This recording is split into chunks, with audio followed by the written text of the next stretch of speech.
때문에 말고 덕분에. 다시 한번 따라하겠습니다. 때문에 말고 덕분에. 네. 우리가 살면서 하는 말 중에 덕분에라는 말보다는 사실 우리가 때문에라는 말을 참 많이 하면서 삽니다. 너 때문에 되는 일이 하나도 없다. 당신 때문에 내 인생이 망했다. 그렇게 말해요. 또 내가 살고 있는 것은 자식 때문이다. 이렇게 이야기를 합니다. 자식 때문에 어쩔 수 없이 살고 있다. 내가 당신 때문에 이곳에 살아요. 그렇게 하잖아요. 내가 당신 때문에 이거 베트남에 와서도 이렇게 좀 고생하고 있다. 그렇게 우리가 표현을 합니다. 여러분, 이 때문에와 덕분에라고 하는 이 의미가 사실은 서로 비슷해 보입니다. 하지만 어떤 마음가짐으로 또 어떤 태도를 가지고 표현하냐에 따라서 의미는 완전히 달라지는 것입니다. 당신 때문에가 아니라 그래도 당신 덕분에 이나마 나아졌습니다.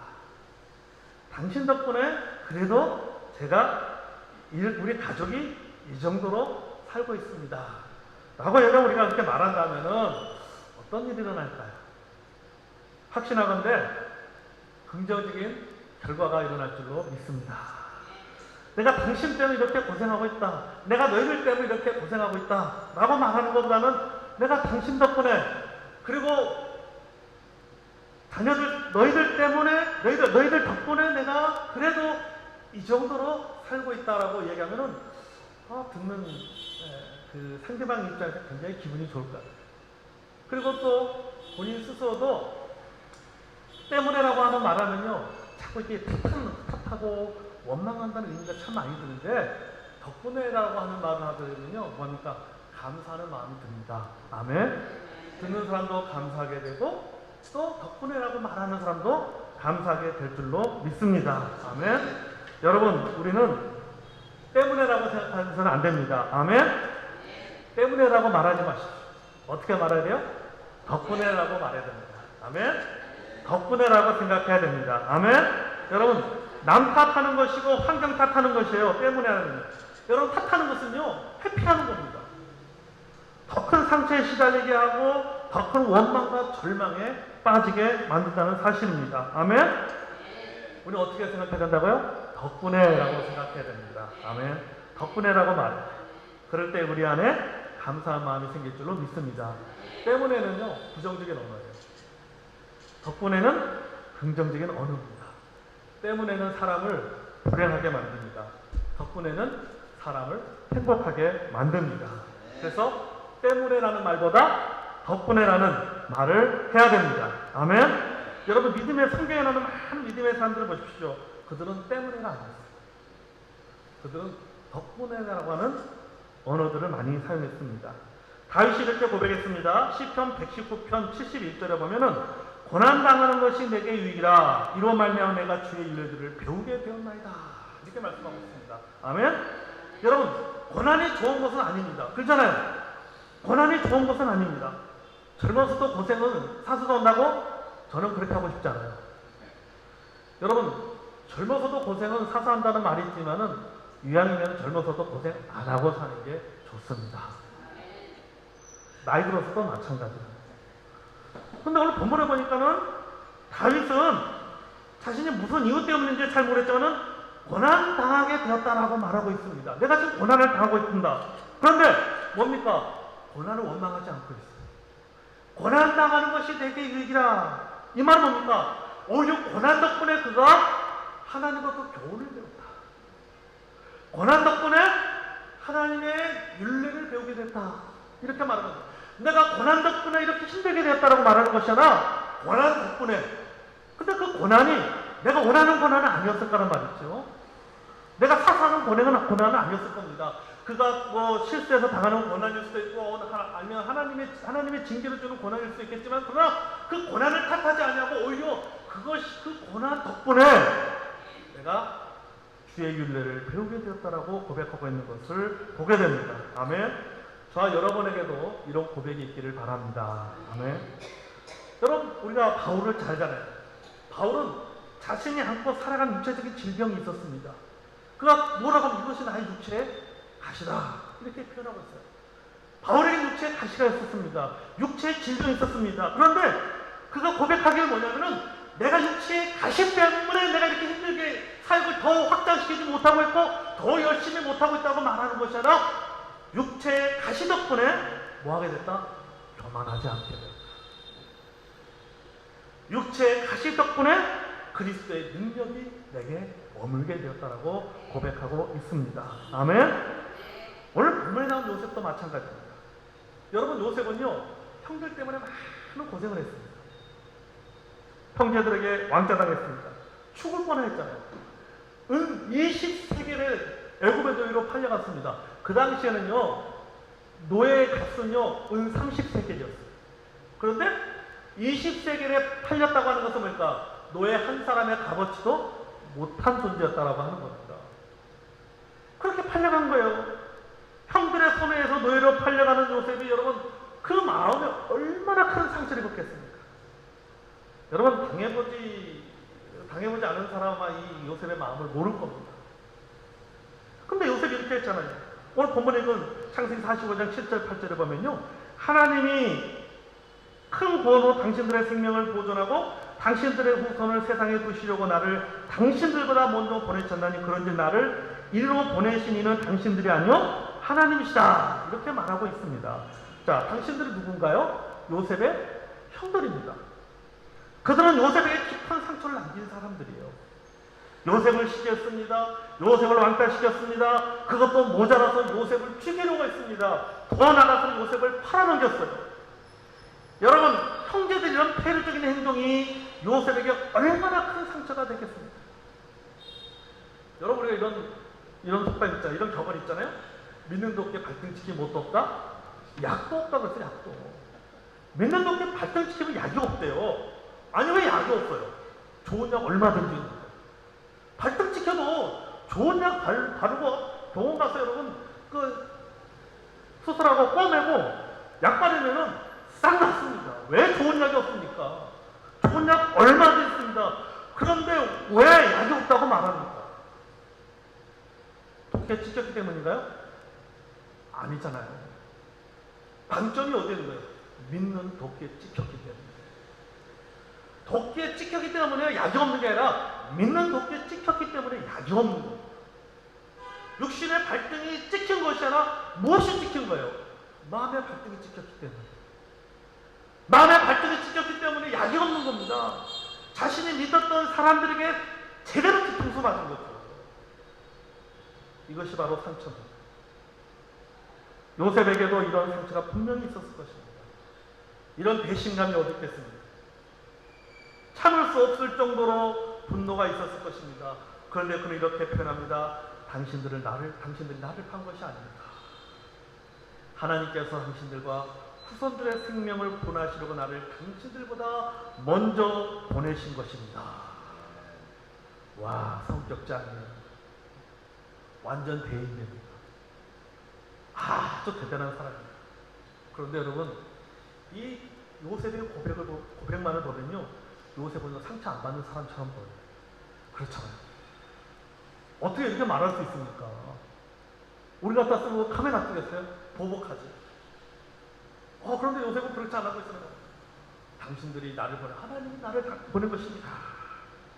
마치 세상의 모든 문제를 다 초월한 사람처럼 보입니다. 여러분, 그런데 아니에요. 요셉도 우리와 같은 사람입니다. 그도 상처받은 사람입니다.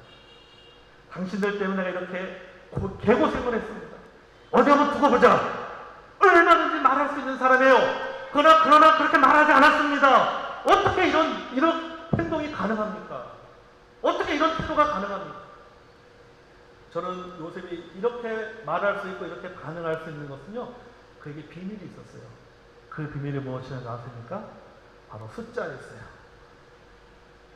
바로 13이라고 하는 숫자 속에 그 비밀이 있습니다.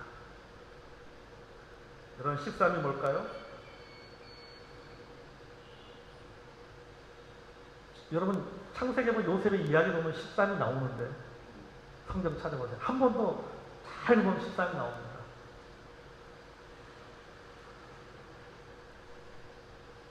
여러분 이 13이 뭔지 아세요?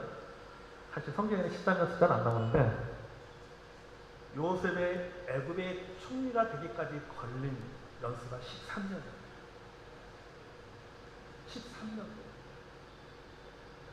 그러니까 요셉이 이렇게 당신들 때문에 내가 이 개고생을 했습니다라고 말하는 것이 아니라 당신들 덕분에 제가 이렇게 되었습니다라고 고백이 나오기까지는 몇 년이 걸렸다는 거예요? 13년이 걸렸다는 거죠. 13년이 걸리고 13년. 도대체 13년 동안 어떤 변화가 일어났습니까? 아마도 제 생각에는요, 처음에는 믿었던 사람들에 대한 상처 때문에 많이 알았을 것 같아요. 형들에 대한 상처 때문에 가슴 아리를 너무 많이 했을 것 같아요. 여러분, 상처는요, 앓게 만듭니다. 사람을 앓게 만듭니다. 고통스럽게 만듭니다. 절망하게 만듭니다. 포기하게 만듭니다. 두려워하게 만듭니다. 화나게 만듭니다. 저주하게 만듭니다. 상처를 받으면요, 사람은 생각을 바꿔놓습니다. 말을 바꿔놓습니다. 내 행동이 바꿔놓고, 내 생각을 바꿔놓고, 내 말을 바꿔놓습니다. 상처에 보면요, 생각하면 생각할수록 그 상처 때문에 속이 뒤집히는 거예요. 그런데 어느 정도 이 가슴앓이의 시간이 지나고 나면요, 알게 됩니다. 사람에 대해서 알게 됩니다. 세상에 대해서 알게 됩니다. 내 주변에서 무엇이 중요하고 무엇이 중요하지 않은지를 알게 되는 겁니다. 무엇이 가치 있는지를 알게 되는 것입니다. 무엇보다도 우리 믿는 사람은 적어도 그 과정을 통해서 섭리하시는 하나님을 알게 됩니다. 아멘. 위로하시는 성령님을 알게 됩니다. 나에게 힘주시는 예수님을 알게 됩니다. 그리고 이 모든 것들을 다 이기고 극복하고 치유될 수 있는 방법은 하나밖에 없다는 것을 알게 되는 거예요. 그게 뭐예요? 오직 주만 바라봅니다. 믿음만 이것을 극복할 수 있고 회복할 수 있고 치유할 수 있다는 사실을 깨닫게 되고 알게 된다는 사실입니다. 아멘. 요셉은요, 13년 동안 앓으면서 알게 된 것입니다. 그래서 그는 이렇게 고백합니다. 당신들 때문이 아닙니다. 당신들 덕분입니다. 내가 당신들 덕분에 하나님의 섭리를 알게 되었고 하나님께서 나를 왜 먼저 이곳에 보냈는지 알게 되었습니다. 그러니까 요셉은 뭐예요? 앓음을 통해서 어떻게 된 거예요? 알게 된 거예요. 지식생태학자의 유영만 교수는요, 알미란 앓으면서 온다고 했습니다.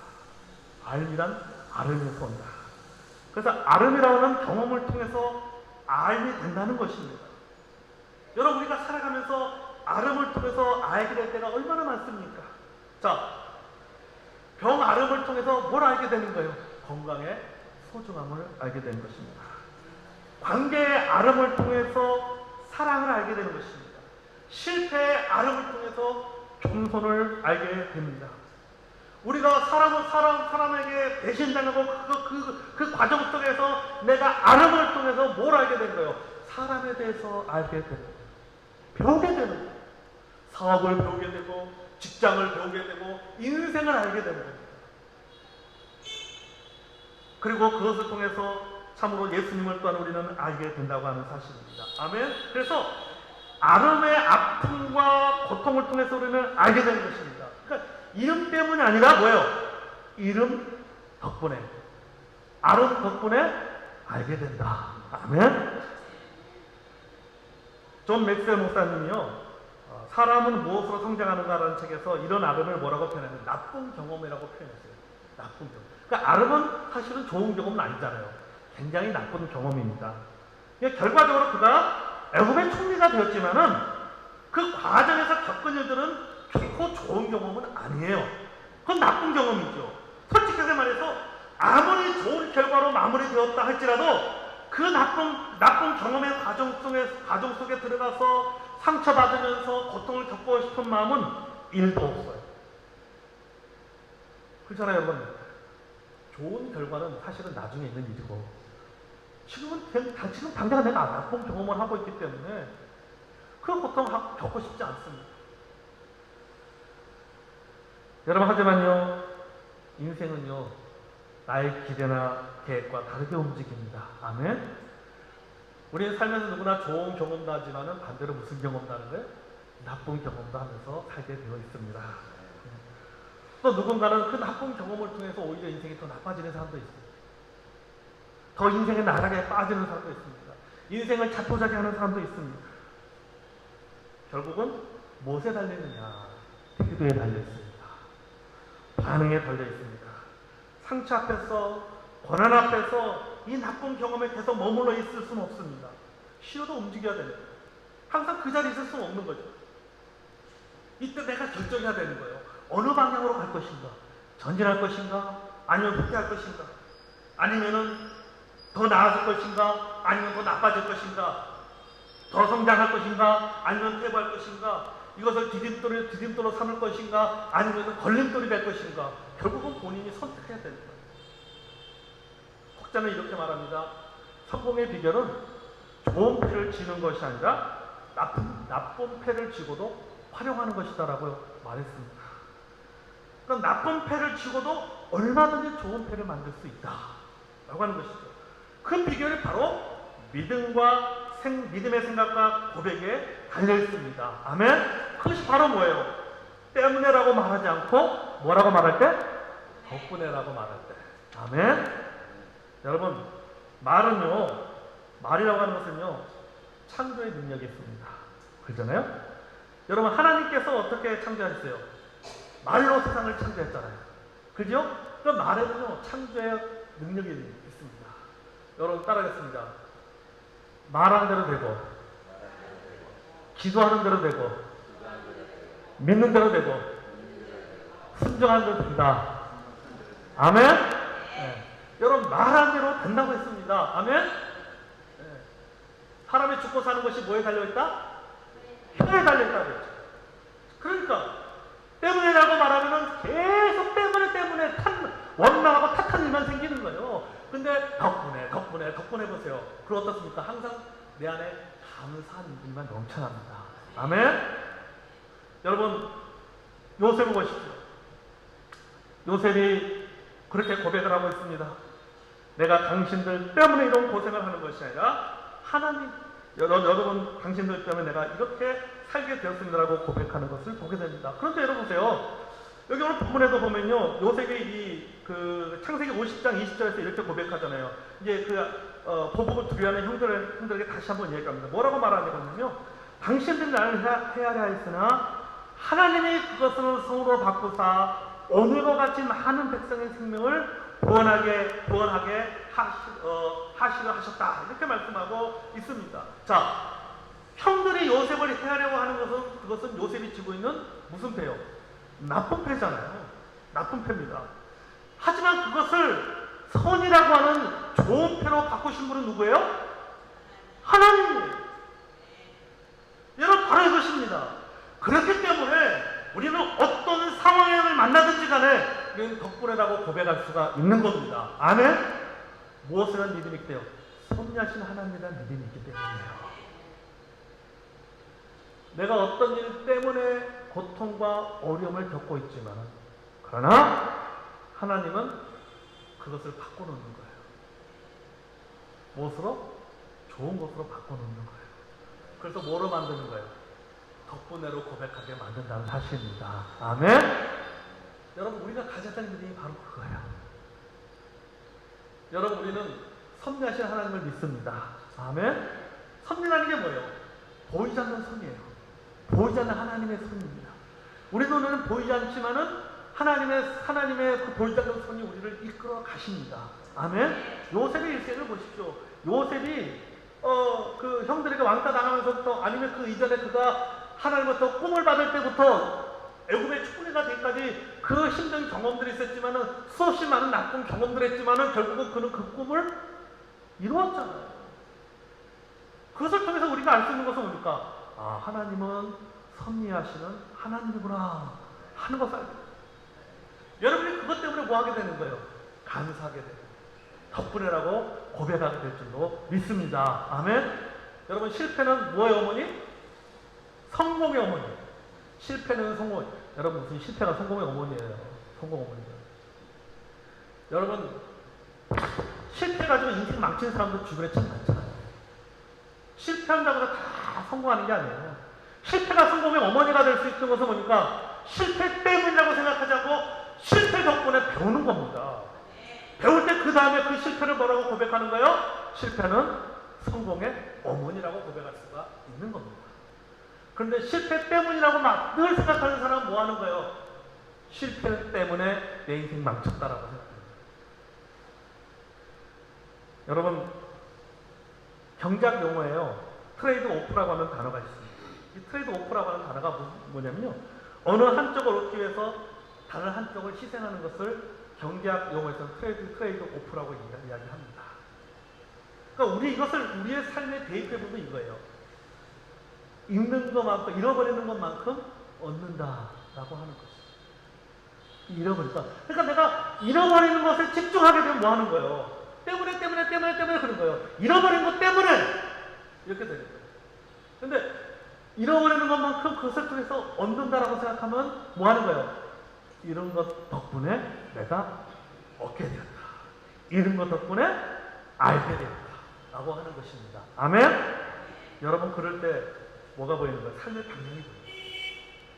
문제 해결책이 보여요. 다시 일어날 수가 있다라고 하는 사실입니다. 아멘? 여러분, 우리 하나님은요, 때문에를 덕분에로 바꾸시는 신실하신 하나님이십니다. 아멘? 어느 누구도 탓하지 마세요. 어떤 환경도 탓하지 마세요.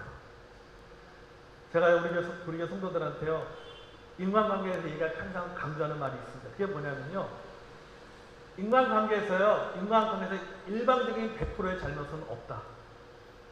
어느 한 사람의 100%의 잘못은 없다고 얘기합니다. 다만 경중은 있다. 경중은 있지만은 누가 더 많이 잘못하고 누가 덜 잘못했느냐 이건 있겠지만은 어느 한 사람의 100%다 잘못해서 이렇게 했다라고 하는 것은 없다라고 하는 거죠. 그거는 부부의 관계도 마찬가지예요. 부모 자식 간에도 마찬가지고 내 주변의 사람들과의 관계도 마찬가지예요. 100%는 없어요. 경중이 있을 뿐이지. 여러분, 탓할 필요 없습니다. 탓한다고 해서 바뀌는 거 하나도 없어요. 상황이 바뀌면 얼마나 좋겠습니까? 탓하면서. 근데 안 바뀌잖아요. 어때요?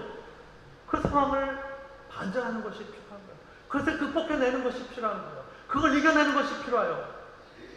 그 이겨내는 첫 번째 비결은 무엇입니까? 때문에 말고 덕분에. 그 때문에 말고 덕분에는 어떤 믿음의 바탕에서 나오는 것입니까? 하나님의 섭리, 내 삶에 인도하신 하나님의 섭리한 믿음이 있을 때 우리는 때문에 말고 덕분에라는 고백이 나오게 될 줄로 믿습니다. 아멘. 여러분, 저는 하나님 믿습니다. 여러분도 하나님 믿으시죠? 아멘. 우리는 섭리하신 하나님 믿습니다. 앞으로 이렇게 사세요. 아침마다 일어나서 하나님 앞에 기도하세요. 하나님, 오늘 하루도 제가 때문에 말고 덕분에로 고백하면서 살게 해주시옵소서. 아멘.